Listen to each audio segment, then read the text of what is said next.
നമസ്കാരം, VCV ന്യൂസിലേക്ക് സ്വാഗതം. ഞാൻ VC മനോജ്.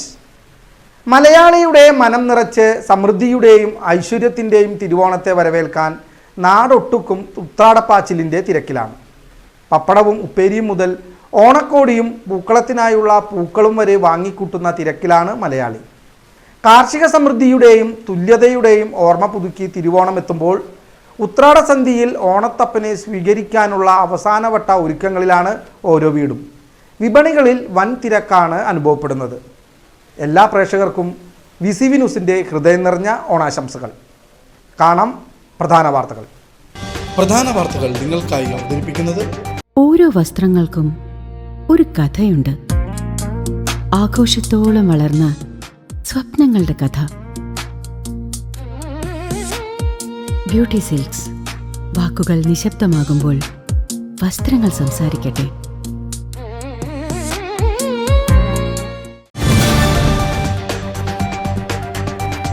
ഇടവിട്ടു പെയ്ത ശക്തമായ മഴയെയും വൻ ഗതാഗതക്കുരുക്കിനെയും അവഗണിച്ച് പൊന്നോണത്തെ വരവേൽക്കാൻ ഉത്രാടപ്പാച്ചിലിൻ്റെ ആവേശത്തിൽ മുഴുകി നാടും നഗരവും. തിരുവോണനാളിലെ പൂക്കളവും വിഭവസമൃദ്ധമായ ഓണസദ്യയും ഒരുക്കാൻ അതിരാവിലെ മുതൽ പ്രദേശത്തെ പ്രധാന വിപണികളിൽ ജനങ്ങളുടെ വൻ ഒഴുക്കാണ് അനുഭവപ്പെട്ടത്. ഇടയ്ക്കിടെ പെയ്തിറങ്ങിയ മഴ വാങ്ങലുകാർക്കും കച്ചവടക്കാർക്കും ഒരുപോലെ വലിയ ദുരിതമാണ് സൃഷ്ടിച്ചത്.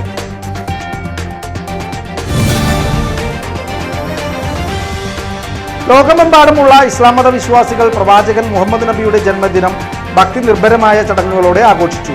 സ്നേഹത്തിൻ്റെയും സാഹോദര്യത്തിൻ്റെയും സമാധാനത്തിൻ്റെയും സന്ദേശം ലോകത്തിന് പകർന്നു നൽകിയ പ്രവാചകന്റെ ഓർമ്മ പുതുക്കുന്ന ദിനത്തിൽ പള്ളികളിലും മദ്രസകളിലും പ്രത്യേക പ്രാർത്ഥനകൾ, മൗലീദ് പാരായണം, അന്നദാനം, സന്ദേശ റാലികൾ എന്നിവ സംഘടിപ്പിച്ചിരുന്നു. പതിനായിരക്കണക്കിന് വിശ്വാസികളാണ് പ്രവാചക കീർത്തനങ്ങൾ ആലപിച്ച് തെരുവോരങ്ങളിൽ അണിനിരക്കുന്ന മീലാദ് റാലികളിൽ പങ്കാളികളായത്. സാമൂഹിക സേവന പ്രവർത്തനങ്ങൾക്കും കാരുണ്യ പ്രവർത്തനങ്ങൾക്കും മുൻഗണന നൽകിക്കൊണ്ടാണ് ഇത്തവണത്തെ നബിദിനാഘോഷങ്ങൾ പലയിടത്തും ശ്രദ്ധേയമായത്.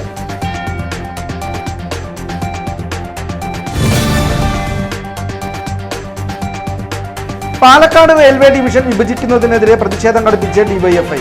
വിഷയത്തിൽ ശക്തമായ പ്രതിഷേധമുയർത്തി DYFI പാലക്കാട് ജില്ലാ കമ്മിറ്റിയുടെ നേതൃത്വത്തിൽ ഷൊർണൂർ റെയിൽവേ സ്റ്റേഷനിലേക്ക് മാർച്ച് നടത്തി.